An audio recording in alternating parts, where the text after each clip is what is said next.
Olá, vestibulandos. Eu sou o professor Orlando Carlos de Geografia. Hoje nós vamos começar o módulo de Geografia do Brasil e o nosso primeiro tema é a formação territorial brasileira. Venha conosco nessa aventura.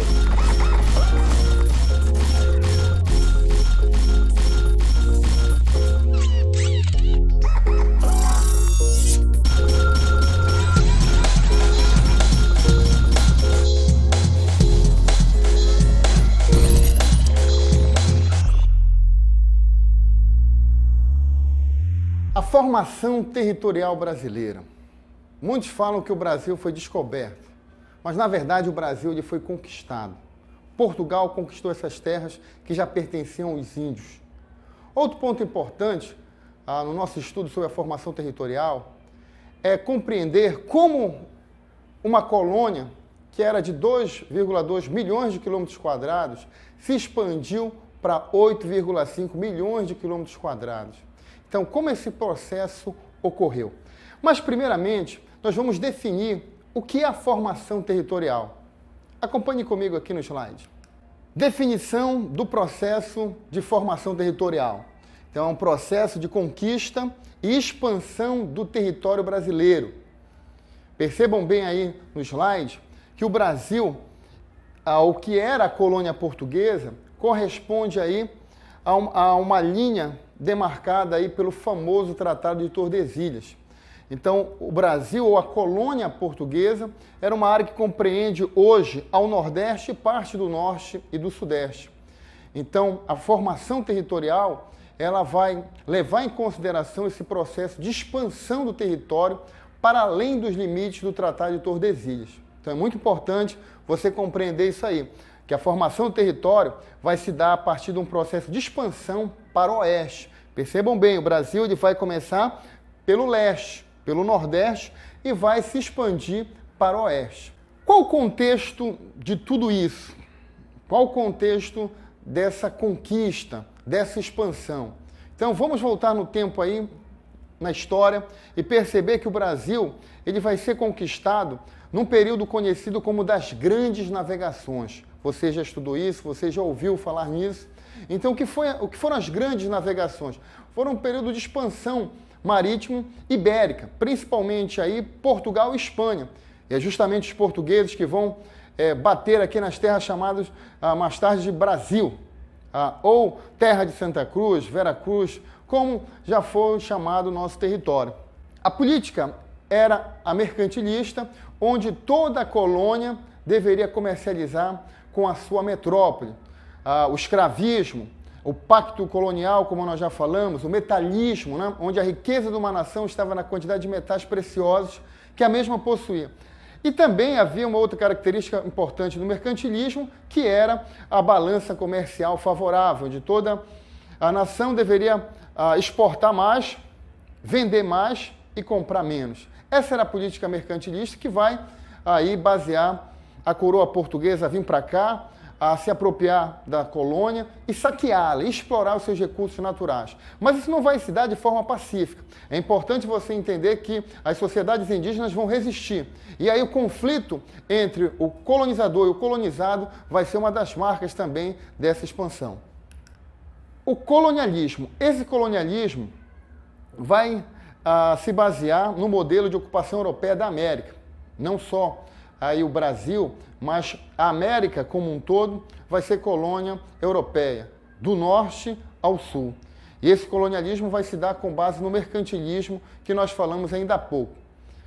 Outra característica importante é a sociedade da época, uma sociedade escravocrata. E os portugueses vão tentar fazer dos índios escravos. No início até conseguiram, depois tiveram aí que enfrentar a resistência indígena. Mais tarde, com a escravidão africana, essa questão da mão de obra vai ser superada e a escravidão, o trabalho escravo, vai ser uma das fontes mais rentosas da coroa portuguesa no Brasil. Acompanhe agora no slide algumas causas para essa conquista, para a tomada do território que hoje é chamado Brasil. Mas é importante, aí, antes de falar dessas causas, você entender o que é um território. O território, ele nada mais é do que uma parte apropriada do espaço, ou seja, é uma área delimitada. é uma área que pertence a alguém. E no caso do Brasil, pertencia a Portugal nesse período aí mercantilista, nesse período das grandes navegações. O território, ele muda com o tempo, ele tem as suas fronteiras, elas são mutáveis, elas crescem, elas retrocedem. Então, o território é esse espaço apropriado através de relações de poder. No caso do Brasil, foi por meio da força, do canhão, da arma, que milhões de índios foram exterminados. Então, voltando aí, acompanhe comigo aqui no slide, as causas para a conquista do Brasil. Uma das primeiras causas que nós podemos destacar aqui é a busca por metais. Portugal, nesse período do chamado mercantilismo, essa busca, né, por metais, onde a riqueza de uma nação estava na quantidade de metais preciosos, via na sua colônia sul-americana a possibilidade aí de ganhar com os metais, e principalmente ouro, prata, que eles imaginavam ter aqui. Outra causa importante é a ameaça pirata. Você sabe, ou já ouviu falar, que o Brasil, inicialmente ele foi deixado de lado, porque os portugueses, ao chegar aqui, não encontraram de imediato ouro e prata, e tiveram que se contentar com o comércio do chamado pau-brasil. O pau-brasil é uma espécie aí que era muito usado para se extrair uma tinta avermelhada, que era usado para atingir tecidos na Europa. E essa riqueza, ela vai ser cobiçada por outras nações, que gradativamente vão visitar o nosso país. É o caso da França, é o caso aí da Holanda, dos ingleses, que vão aqui visitar o nosso país e até hoje vão deixar suas marcas na América do Sul. Hoje, a região das Guianas é uma herança dessa pirataria aqui na América do Sul. Busca por fiéis. Outra característica, ou melhor dizendo, outra causa que vai influenciar a ocupação do Brasil, a conquista do Brasil. Os portugueses vão vir numa empreitada em parceria com a igreja, e a Igreja Católica. Não é à toa que nas caravelas você vai encontrar aí a Cruz de Malta, símbolo da igreja, que vai vir para cá num acordo com a coroa portuguesa chamado de padroado. Então a igreja ela vai ter um papel muito importante de controle social e até mesmo de controle político do nosso país. Então a igreja vem para cá buscando fiéis e também fugindo aí, em parte, né, do que aconteceu aí na Europa, da chamada Reforma Protestante. Então esse é um ponto aí que se deve destacar, uma das causas aí que é a busca por fiéis. Outra causa assim meio, como podemos dizer, meio interessante, né, que é a redução de vadios em Portugal. O antropólogo Darcy Ribeiro, no seu livro O Povo Brasileiro, ele fala que Portugal queria fazer uma limpa no seu território do quê? De vadios em geral. Quem eram esses vadios? Eram mendigos, indigentes, carcerários, que enchiam o sistema aí do Estado. Então, deixavam Portugal aí, digamos assim, menos bela. Então, eles vão fazer uma limpeza nesses territórios, mesmo porque o Brasil, mesmo com seus 2,2 milhões de quilômetros quadrados, já era uma grande extensão territorial e necessitava de material humano para ocupá-lo. Então, esses fatores aqui, o fator econômico, a busca por metais, o fator geopolítico, a ameaça pirata, o fator religioso, a busca por fiéis, e o fator social, a redução de vadios em Portugal. Então, essas causas aí vão ser fatores importantes para você entender a conquista do Brasil pela coroa portuguesa. Agora vamos falar das características dessa formação territorial. Alguns fenômenos que vão ocorrer durante esses quase aí 4 séculos de formação do território brasileiro. Acompanhe comigo aqui no slide. Genocídio e etnocídio indígena. Talvez tenha sido o maior legado social e, infelizmente, um legado negativo. O Holocausto de quase 4 milhões aí de indígenas no Brasil. Diversas tribos foram exterminadas. Isso eu chamo de genocídio. Genocídio é o extermínio físico de um povo, ou seja, ele deixar de existir.